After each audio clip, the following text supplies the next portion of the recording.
Bollywood silver screen presenting blood red sky. इस कहानी की शुरुआत में हमें एक प्लेन को दिखाया जाता है जिसकी कॉकपिट में एक आदमी जख्मी हालत में होता है।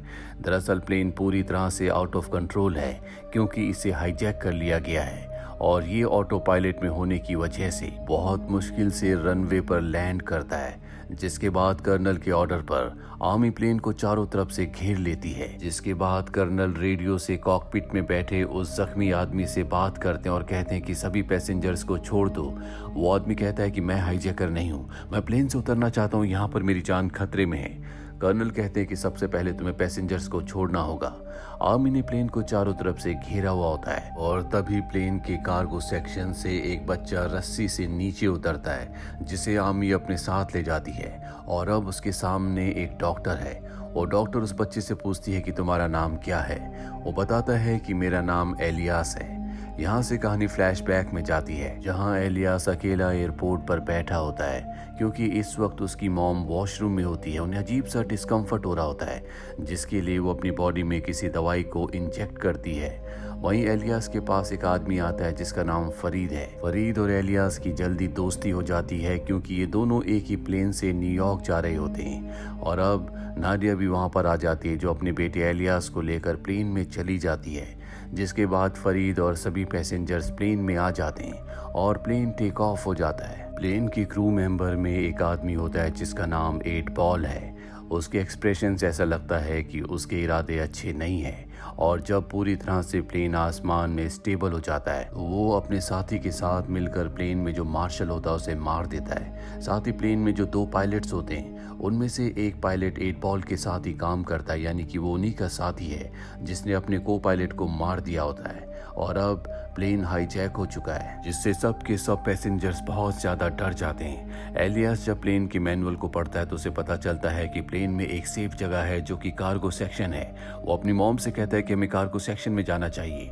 हालांकि उसकी मॉम मना करती है लेकिन फिर भी डर से वो उस तरफ जाने लगता है। उसकी मॉम नाडिया भी उसके पीछे आने लगती है लेकिन तभी 8 बॉल उन्हें देख लेता है और एलियास की मॉम नाडिया को गोली मार देता है। ये देखकर 8 बॉल का साथी कार्ल कहता है कि तुम अब किसी को नहीं मारोगे, हमें कम से कम लोगों को मारना है। वहीं एलियास देखता है कि उसकी मॉम नाडिया की मृत्यु हो गई है जिससे उसे बहुत दुख होता है। तभी कार्ल उसके पास आता और कहता है कि तुम अपनी सीट पर बैठो। वो एलियास को उसकी सीट पर बैठा देता है। यहाँ से कहानी और भी अतीत में जाती है। जब एलियास बहुत छोटा था तो उसकी मॉम नाडिया अपने हस्बैंड के साथ एलियास को लेकर कहीं से आ रही होती है पर रास्ते में इनकी कार खराब हो जाती है।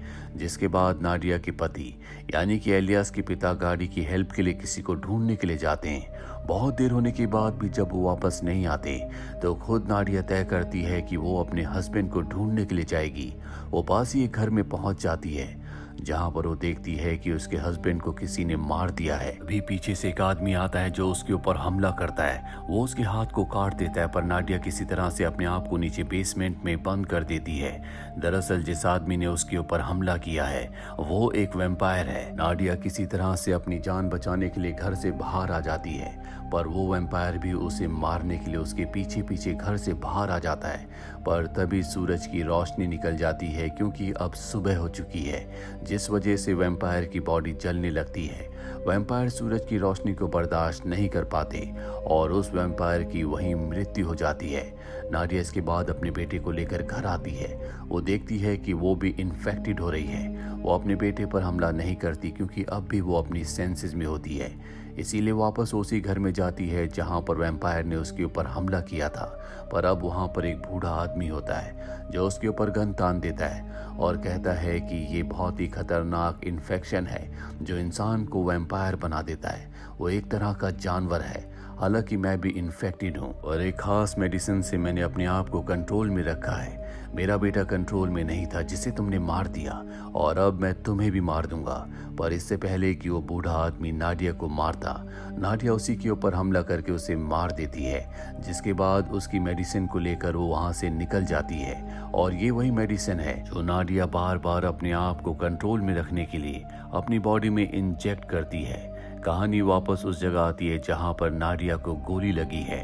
अब क्योंकि वो एक वैम्पायर है इसीलिए उसकी मृत्यु नहीं होती, वो उठ जाती है और अब उसके अंदर का जो वैम्पायर होता है उस पर धीरे धीरे हावी हो रहा होता है, इसीलिए वो कार्गो सेक्शन में चली जाती है। वहीं हमें हाईजैकर्स को दिखाया जाता है जो एक मैसेज को रिकॉर्ड करते हैं और कहते हैं कि हम अरबिक टेररिस्ट हैं और यहाँ पर जितने भी लोग हैं उन सबको प्लेन के साथ हम ब्लास्ट कर देंगे, और ऐसा हम इसलिए कर रहे हैं क्योंकि हम यूरोप के एथिस्ट ग्रुप से बदला लेना चाहते हैं। इनका जो अगला पेज होता है जिसे रिकॉर्ड करना है वो अरबिक में लिखा होता है, इसीलिए फरीद को पढ़ने के लिए कहा जाता है, लेकिन फरीद जानबूझकर अरबिक में पढ़ता है जिसमें वो कहता है कि हमसे जानबूझकर ये रिकॉर्ड करवाया जा रहा है, हम सबको यहाँ पर हाईजैक कर लिया गया है। और कार्ल फरीद की चालाकी समझ जाता है, इसीलिए गन पॉइंट पर लेकर उसे कहता है कि तुम्हें सब कुछ सही पढ़ना होगा। वही हमें दिखाया जाता है कि नाडिया जो कि कार्गो सेक्शन में छुपी हुई है, वहाँ पर दो हाईजैकर्स आते हैं क्योंकि वहाँ पर उनके पैराशूट्स हैं। दरअसल हाईजैकर्स का प्लान होता है कि वो सब के सब पैराशूट से कूद जाएंगे, जिसके बाद वो प्लेन को ब्लास्ट कर देंगे। प्लेन में उन्होंने बॉम्ब लगा दिए होते हैं जिसे वो रिमोट से ब्लास्ट कर सकते हैं, पर यहाँ कार्गो सेक्शन में नाडिया होती है जो एक हाईजैकर को मारकर वहां से निकल जाती है। दरअसल अब वो धीरे धीरे वैम्पायर में बदल रही है। इसके बाद नाडिया ऊपर आ जाती है जहां पर सभी पैसेंजर्स होते हैं। यहाँ पर अब एक भी हाईजैकर नहीं है क्योंकि सब के सब नीचे कार्गो सेक्शन में जा चुके हैं, क्योंकि वो सब के सब प्लेन से कूदना चाहते हैं। नाडिया यहाँ पर सभी पैसेंजर से पूछती है क्या किसी को प्लेन उड़ाना आता है। यहाँ एक एरोनॉट इंजीनियरिंग का स्टूडेंट होता है, वो कहता है कि मैं प्लेन उड़ा सकता हूँ। जिसके बाद नाडिया उसे कॉकपिट में ले जाती है जहां पर प्लेन को ऑटो पायलट पर रखा गया होता है। फरीद सभी पैसेंजर्स को बताता है कि न्यूयॉर्क में इस प्लेन को क्रैश करने का प्लान है, मैंने सब कुछ उनकी स्क्रिप्ट में पढ़ा है।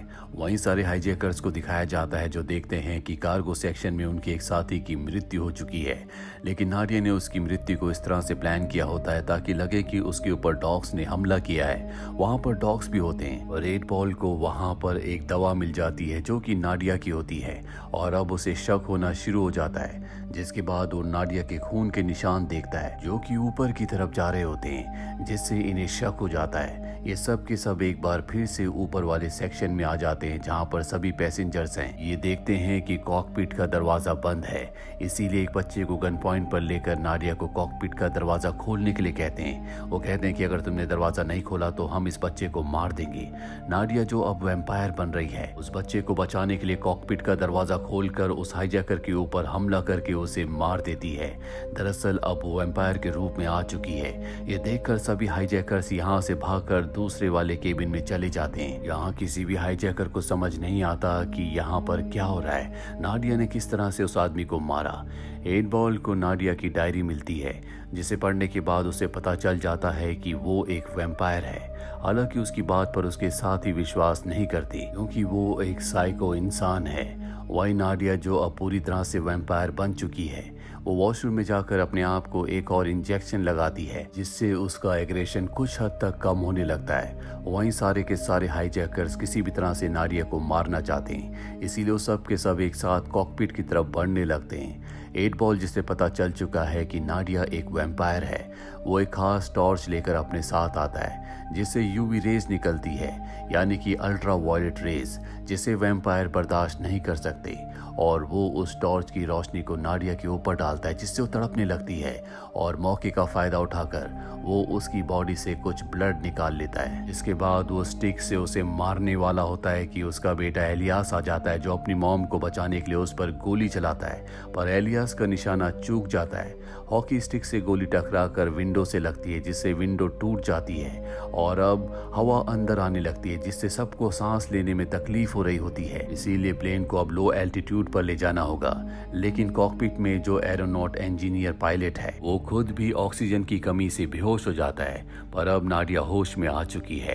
वो 8 बॉल के ऊपर हमला करती है, वो उसके कंधे पर गोली मार देती है। 8 बॉल अपनी जान बचाने के लिए नीचे कार्गो सेक्शन में जाता है जहां पर एक बुलेट प्रूफ कार होती है, वो उसके अंदर चला जाता है।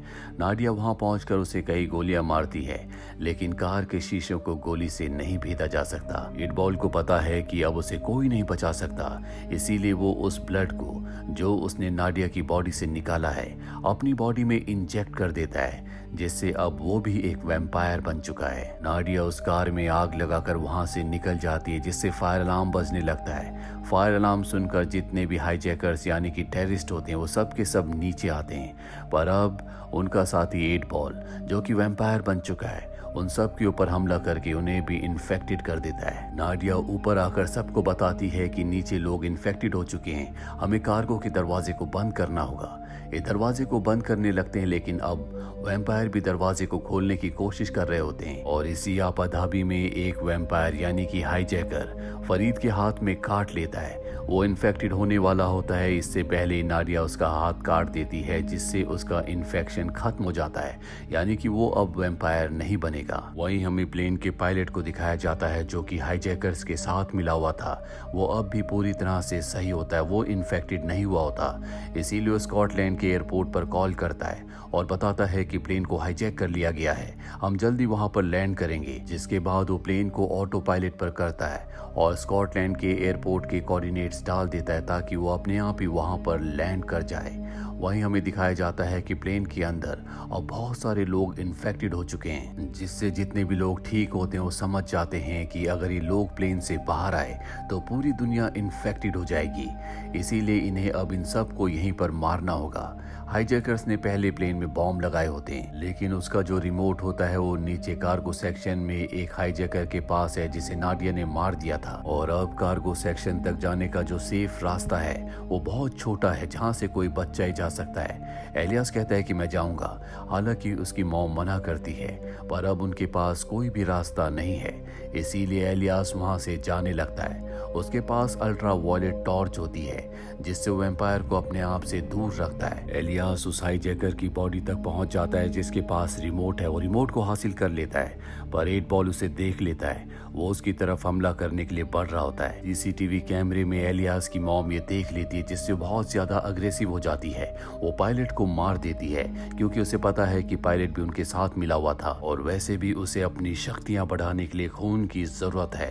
वो उस जगह पहुंच जाती है जहां पर 8 बॉल होता है। 8 बॉल के ऊपर वो हमला कर देती है और 8 बॉल उससे ज्यादा शक्तिशाली होता है, इसीलिए वो उसके ऊपर पूरी तरह से हावी हो जाता है। और मौका मिलते ही एलियास यहाँ पर इमरजेंसी डोर को खोल देता है, जिससे सूरज की रोशनी अंदर आने लगती है। फरीद भी सीसीटीवी कैमरे से सब कुछ देख रहा होता है। वो प्लेन को ऑटो पायलट से हटाकर थोड़ा सा टिल्ट करता है, जिससे 8 बॉल सूरज की रोशनी में चला जाता है। उसकी स्किन जलने लगती है और प्लेन से गिरकर उसका खात्मा हो जाता है।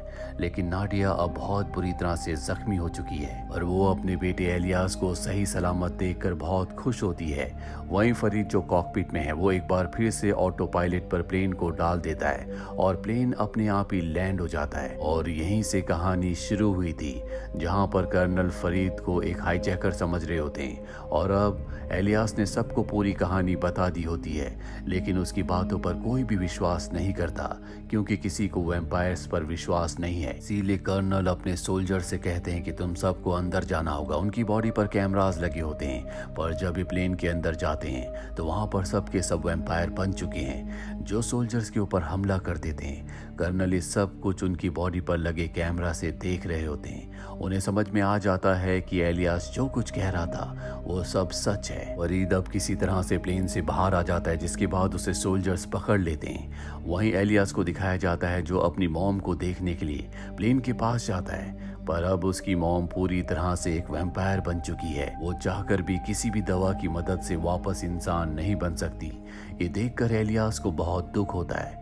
उसके पास अब भी वो रिमोट होता है जिससे वो प्लेन को ब्लास्ट कर सकता है। इसीलिए वो प्लेन को ब्लास्ट कर देता है, जिससे सब के सब वैम्पायर्स मारे जाते हैं। साथ ही कर्नल अब फरीद को आज़ाद कर देते हैं क्योंकि उन्हें पता चल चुका होता है कि फरीद ना तो टेररिस्ट है और ना ही इन्फेक्टेड है। फरीद आज़ाद होने के बाद एलियास के पास जाता है और उसे अपने गले से लगा लेता है। इसी के साथ ये फिल्म, ये कहानी यहीं पर ख़त्म हो जाती है। उम्मीद करते हैं कि ये कहानी आपको पसंद आई होगी।